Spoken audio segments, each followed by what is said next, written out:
है मगहिया भाई बहन के भुलेटन काका के राम राम। आथिन मगहिया खबर में सुनते देश दुनिया के खबर। आज 2 अक्टूबर महात्मा गांधी और लाल बहादुर शास्त्री के जन्मदिन है। दोनों गोटा के नमन। आज नवरात्रा के 7वां दिन है। भक्त सभे कीर्तन काल रात्रि के आराधना। पंचायत में राज्य व्यापी ग्राम सभा के आयोजन आज कैल जाए। देश के 13 शहर में स्वदेशी 5G इंटरनेट सेवा शुरू हो गया।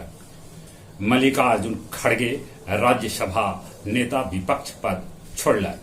दिग्विजय सिंह और चिदम्बरम दूगों में से कोई बन सका था राज्यसभा में नेता विपक्ष।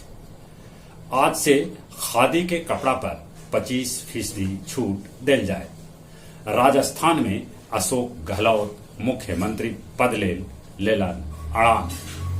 प्रशांत किशोर आज से शुरू करतन जन सुराज यात्रा। जयपुर में एगो सिरफिरा 2 लड़की पर तेजाब फेंक के दोनों के घायल कर दिला। पुणे में उड़ावल गए जर्जर पुल। चंद सेकंड में पुल मलबा में ढेर हो गए।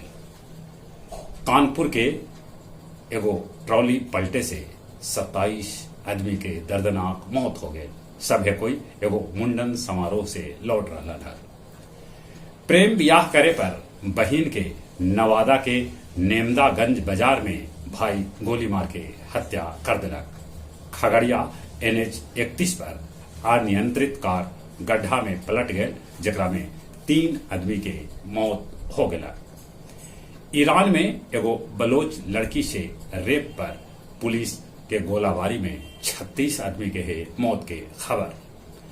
फुटबॉल मैच के दौरान इंडोनेशिया में झड़प हो गए, जकरा में 127 आदमी के है मरे के खबर।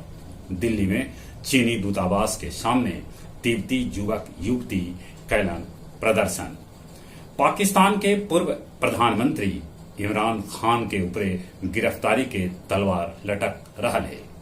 स्वच्छता सर्वेक्षण 2022 में अपन राज्य में गया फिर से हुए अवगत। गया चतरा रेल लाइन ले 5452 करोड़ के राशि स्वीकृत कैल गए। बिहार झारखंड सीमा पर धनुआ जंगल में गैस के लॉरी पलटे से GT रोड पर लगल लम्हर लाइन। रोटरी क्लब गया परिसर में डांडिया के कैल गेल आयोजन और गया जिला हिंदी साहित्य सम्मेलन भवन में काव्य संध्या 423 के आयोजन कैल गेल, जेकर मुख्य अतिथि सुरेंद्र सिंह संचालन खालिद हुसैन परदेसी कैल का। और अब कुछ खेल के समाचार। भारत महिला एशिया कप T20 मैच में श्रीलंका के 41 रन से हरा दिलक। दक्षिण अफ्रीका के साथ भारत के दोसरका T20 मैच आज खेला जाए। राष्ट्रीय खेल 2022 में हरियाणा अंक तालिका में सबसे आगे। 71 वर्षीय डॉक्टर सोमनाथ पूरा कैलन 102वां मैराथन।